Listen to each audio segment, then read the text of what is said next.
Friends, I'm back talking about the monolith. I'm going to get back into it. That last one had too much of a long, screwed up introduction. Anybody out there? It's 121 on December 29th, I think it is, right? Welcome. Welcome, welcome, welcome. Got one viewer. We're talking about the monolith from 2001 Space Odyssey. And I've got my own one. We're going to be unveiling. Check it out. Massive alien intelligence minimized. One of the greatest mysteries of the universe, now in a convenient desktop size. Our personal desktop monolith is not made of cosmic star stuff, but of high-impact plastic. It may not actually raise the intelligence level of your species, but is the same scale as most construction set minifigures. Okay. What's up? Hey, I lost my one viewer. Somebody from Brigade 77 or U.S. Army laptop jockeys. In here, we're talking about the monolith. I'm unboxing. Yeah. What do you guys think? Look at that. The monolith. Monolith from 2001. Yes. Very shiny. Look at that. Really cool. Ta-da!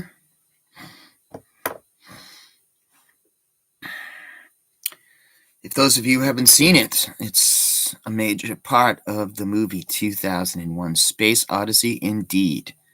The mysterious monolith. And the apes begin to have war. And then they evolve. Reading now from the new book Twilight Language by Michael Hoffman. If you haven't read his Secret Societies and Psychological Warfare, you might want to check that out. Could I get this YouTube taken down already for referencing that book? I don't know. Hope not. In 1951, Arthur C. Clarke short story The Sentinel, also known as The Sentinel Eternity, was published. Clarke wrote of a monolith, an artifact of alien origin which triggers evolutionary shifts among hominoids in target populations. This is the theme of the influential science fiction film movie 2001: A Space Odyssey.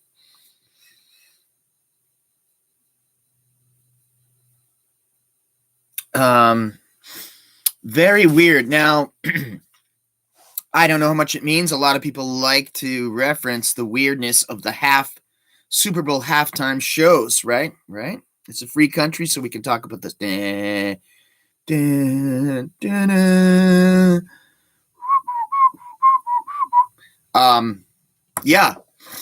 They're always weird, right? And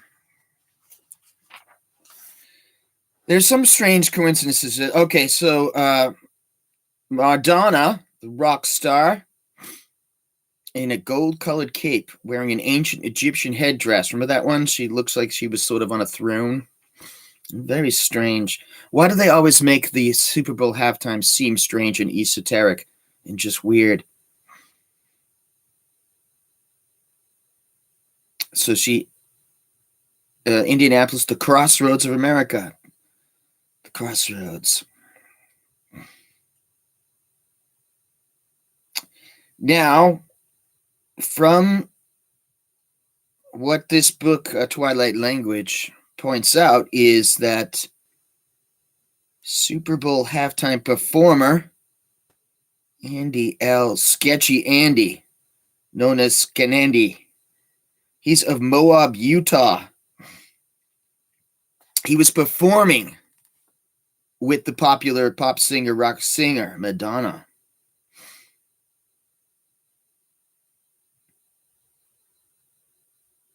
It apparently was the most watched Super Bowl halftime spectacle in history.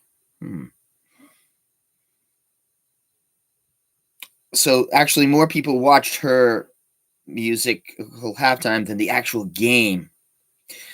Sketchy Lewis, or Andy,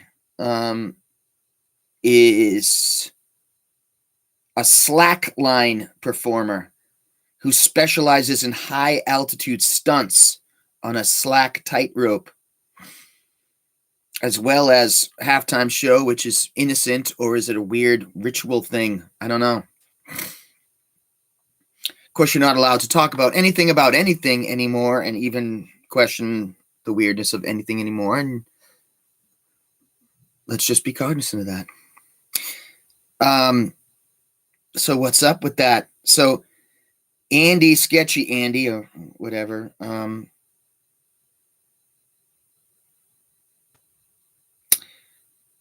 also was with a group of people that removed the monolith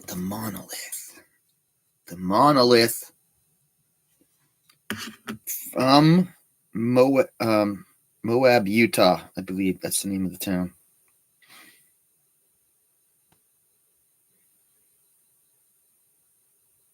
So it's now in the custody of the Bureau of Land Management, but this performer guy took it down.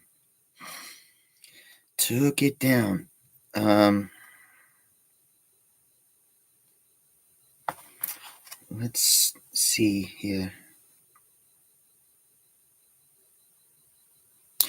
The monolith, or a monolith just like this monolith, appeared in Magnuson Park in Seattle, Washington on January 1st, 2001. So just like one of these. I made an artistic video on this channel about the strange idea of the monolith and the September 11th tragedies. Artistic. It was only artistic.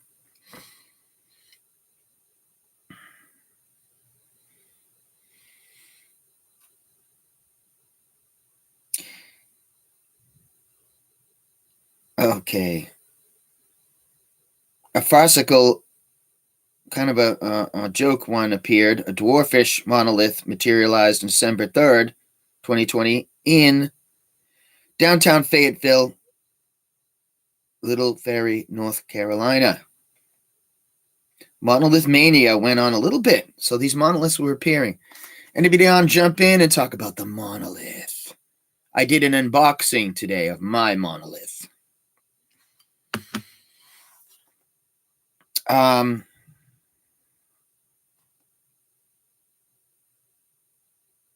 So by coincidence, this performer who appeared in the extremely strange halftime show by Madonna.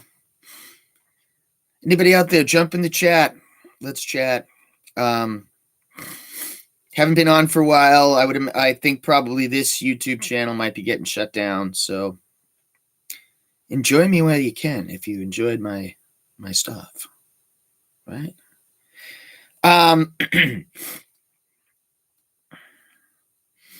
I have tried to do artistic videos on a lot of this stuff. I've got the Denver airport, which is strange.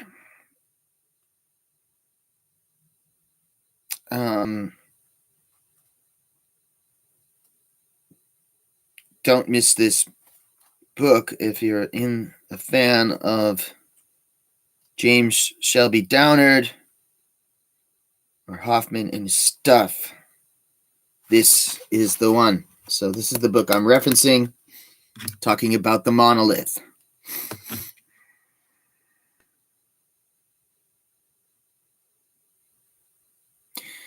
Yes, you know what? I'm getting into that. Hi, Jonathan.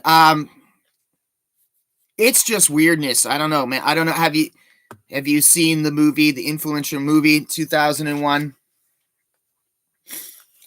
So there's a lot of how you doing? There's a lot of questions about what there is associated with this monolith. A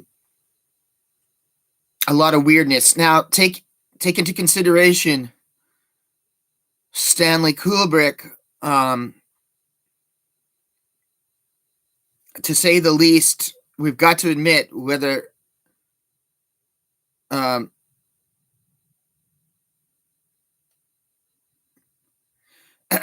Love Face XYZ. Got two people on. I guess one is a porno thing. Yeah, Kubrick, right. A lot of his stuff is allegedly occultism involved in it. You know, The Shining obviously is loaded with occult stuff.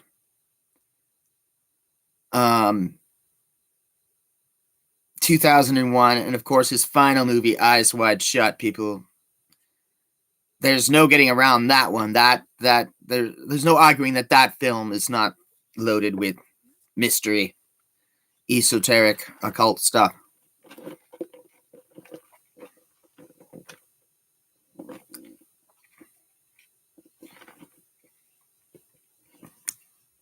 Damocule Claude. What's a VOYFYI? Anybody in the chat room, don't click on anything. It looks like I got some bots in here. But I guess you can talk to me, right? So, the Twilight language. This is a reference in here to the word. I've talked about Downey Jr. and the Jumbo and the Trinity site and the Journey of Death. And I think I will probably again. Mentions that abracadabra, a word that we take for granted that probably we thought was a joke, like on Three Stooges or something like that. Apparently is a real word. According to this book, Twilight Language, it is an Aramaic word, often written in the form of a triangle that denotes I create as I speak with words I create. I create as I speak with words I create. Abracadabra. Very interesting. So those of you who check out my channel, it is really sloppy, and I just get on when I want and talk about esoteric stuff, and I get small audiences, but I prefer that. I mean, I would everybody loves attention and stuff, but I mean, to get attention, I notice a lot of ones that people get attention, they either got good editing, which is cool, or they're talking about celebrities. They're getting a lot of hits because they're talking about celebrities. Hits. But the hits, I acknowledge it brings the endorphins. I hate when I get below 40 hits and likes, right? Totally recommend this book. To read. Do I vouch for everything in it? Not necessarily. There's a lot of weirdness and connections, but I believe in access to information. I think that even the most normie among us has got to admit that. Oh, I lost a viewer. What's up, Jonathan? Are you still with us? Has got to realize or got to say that there's something strange about these halftime shows. They're weird.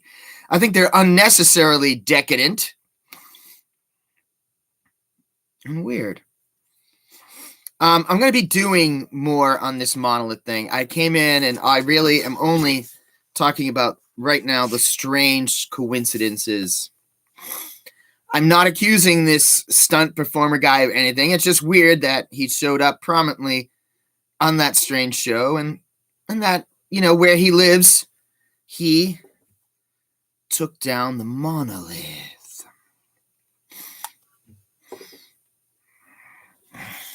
By the way, that movie, the occult significance of the monolith 9/11, whatever, I won a film award in India over that. Yeah, I'm going to be talking about that.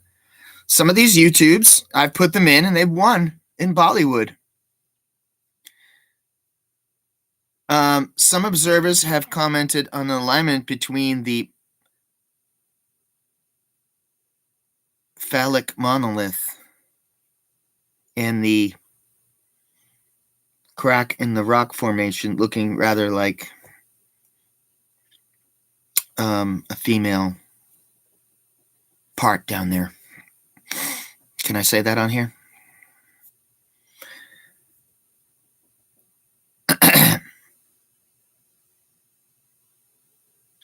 Four slackliners, Homer Manson, Anonymous Companion, Sylvian Christensen, and Andy Lewis. In their haste, the group lost the top of the monolith.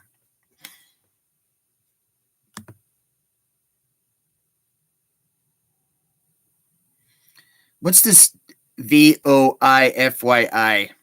I don't know. So slackliners.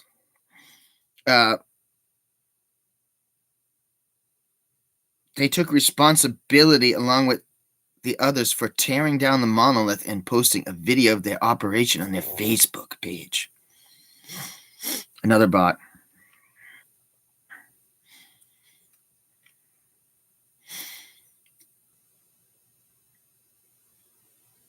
Yes. Don't go for second best. Put your love through the test. You know. Make him express himself. I don't know what song she was doing during that ritual or dance or whatever.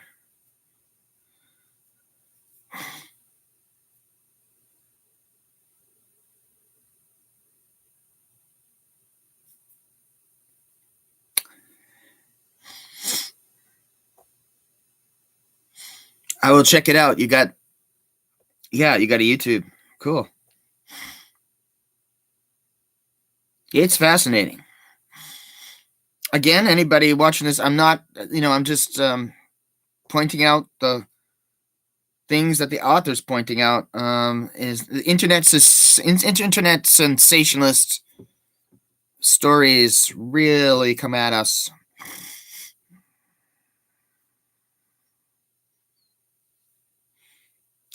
I'm trying to do more writing. I have written now a number of screenplays that are up on YouTube. Yep. And I want to write more. I do. I will let you know if I do anything significant. I probably want to do a weird book myself. And why not? Increasingly, people are looking more at strange things. But any content that's deemed anything now seems to be being taken down on the internets. A candy shop in Pittsburgh even commissioned one of the monolith objects, a 10-foot tall, 24-inch wide triangle of plywood covered in sheet metal, to go outside of Joe's Candy Shop. That was a admitted gimmick. The monolith stirred worldwide speculation when it was in November. There's another creepy case that this book references. The whole memes, Jonathan, we're talking about memes as well on this. The whole Joker thing. Joker. A lot of people in the Joker. Yeah, I think the Denver, Aurora, Colorado kid was a Joker, Batman, disturbed person. And there was a couple, Jared and Amanda. What the heck? They did. She did the Harley Quinn, and the boyfriend was the Joker. And Jared Miller and Amanda Miller were the Joker couple. They were kind of like a Bonnie and Clyde kind of Joker. It was a strange thing that Heath Ledger, got too into the character. He died. He was in a movie about Paracelsus. This is a strange picture of him like hanging himself. That's real. Strange. But that's dealing with art here. So there was that whole thing going on, the Joker thing, and the Slender Man. Yes. The clown. Yep. We are the clown culture, my brother. The clown is the new archetype. There's something sinister about the clown and the jester. I'm not putting anything on him, but there's a Rob Zombie video about the Dragula that kind of shows the jester character in there.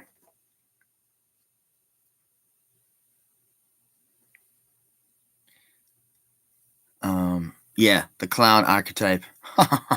Big time, right? Totally.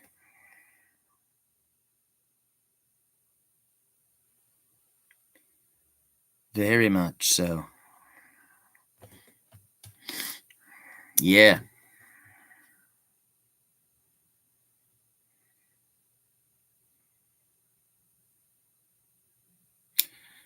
Joseph Wilcox, a Walmart customer, drew his concealed handgun in an attempt to disarm Jeremiah, but was shot behind by Amanda.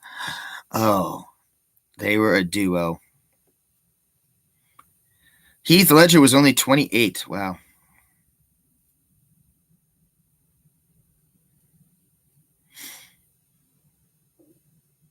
So many. There was also. I put a thing on here. The clown meme. Remember they had the clown. Stephen King had It coming out.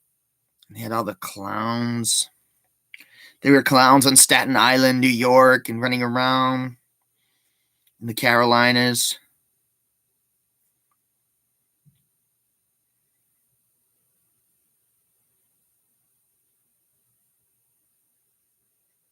Yes.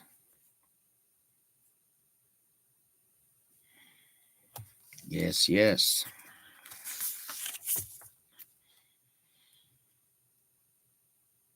I think Jack Nicholson said it was a dark character to play himself. I think he made sure. I think he isolated some of the energy around that character differently. The clown.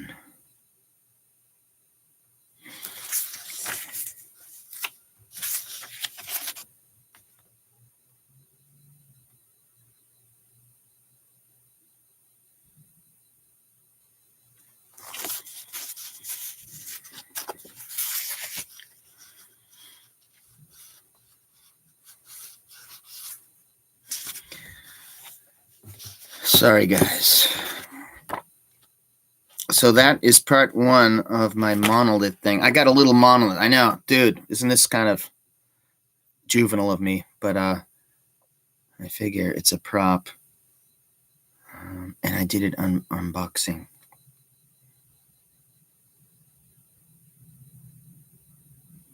Yeah. Right. I know. I know that there was. I think in one of the Carolinas they were like, "Don't try that clown stuff on us." Exactly.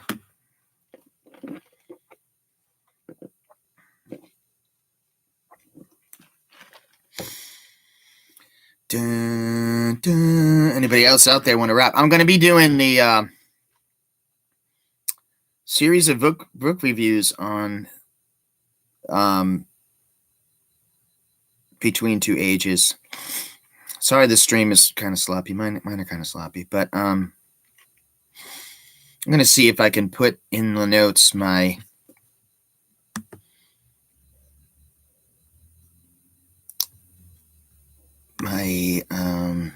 video. I actually did one.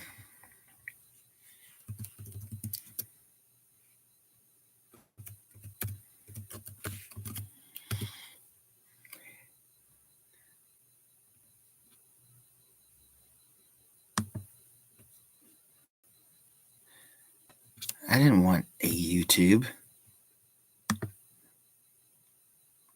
The heck? I wanted just stories. Arthur C. Clarke, Space Odyssey series, the monoliths are machines built by unseen extraterrestrial species. Clarke dubbed the firstborn, whom he suggests was the earliest highly intelligent species to evolve in the Milky Way. The first design for the monolith for the 2001 film was a tetrahedral pyramid.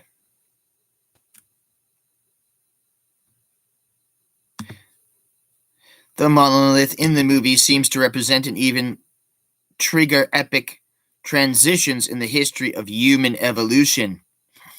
Evolution of humans from ape-like beings to civilized people, hence the odyssey of humankind. Judging from what's happening now, perhaps the apes are superior. A massive structure, the 70-story monolith is one of Europe's tallest buildings. So apparently there's one in Europe. Organized whole that acts as a single unified, powerful, or influential force.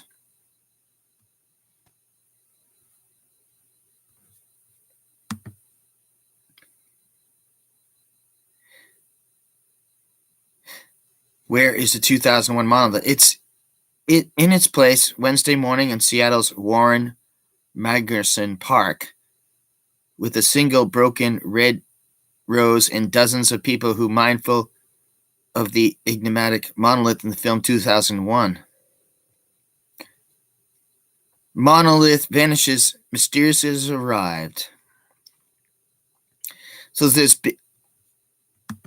been like these structures show up. They're thought of as a gateway, a monolith, transition, symbol of evolution.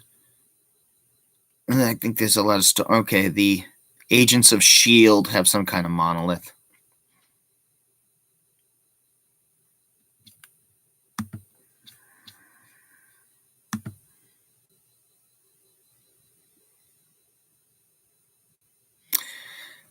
Yes, I have read Childhood and a long time ago. Right, the overlords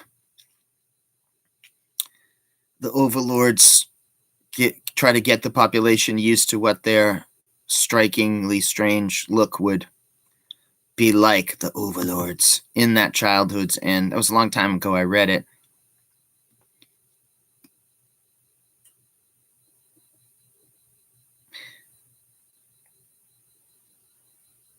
Since its premiere in 1968, the film 2001 Space Odyssey has been analyzed and interpreted by numerous people, ranging from professional movie critics to amateur writers and science fiction fans. The director of the film, Stanley Kubrick, and the writer, Arthur C. Clarke, wanted to leave the film open to philosophical and allegorical interpretation, purposely presenting the final sequences of the film without the underlining thread being apparent. A concept illustrated in the final shot of the film, which contains an image of the embryonic star child.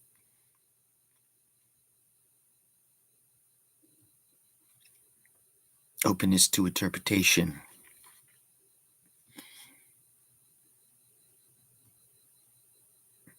I stand by this remark. One can't enjoy the movie completely the first time around. I could buy that. That's what Arthur C. Clarke says.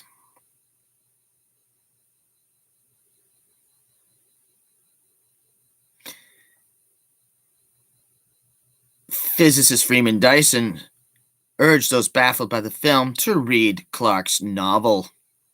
After seeing Space Odyssey, I read Arthur Clarke's book. I found the book gripping and intellectually satisfying, full of tension and clarity, which the movie lacks. All the parts of the movie are vague and unintelligible, especially in the beginning, and the end becomes clear and convincing in the book.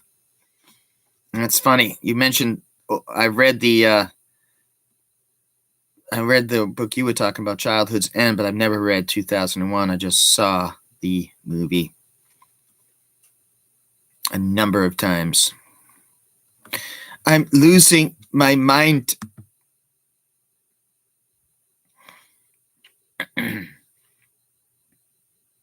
Hell.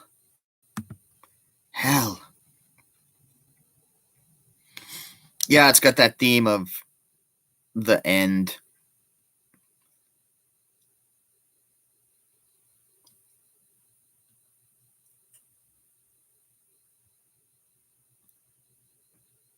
He's got the short story, The Sentinel.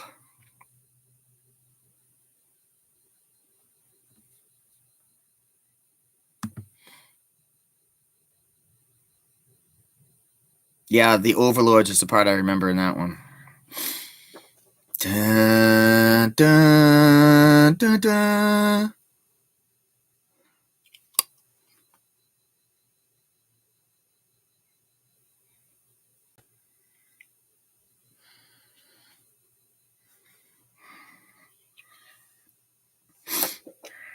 What'd you think of Childhood's End, JR?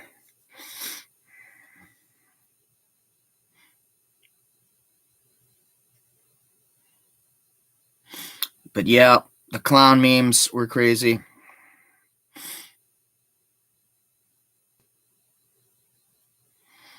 All right, well, I think this might be end to part one on this part of the Sentinel. I got to read up a little bit more on it. I hope it's a good subject. And maybe I'll even be on later. Good to meet you, Jonathan. I'm going to check out your YouTube. Everybody check out Jonathan's YouTube and not those bots. All right, brother. Good talking to you. And I might even be streaming later today. I don't know. Keep up the good work, everybody. Hope you liked the strange topic. And of course, very sloppy YouTube. I apologize. Cheers, brother. Talk to you soon. Ciao, ciao.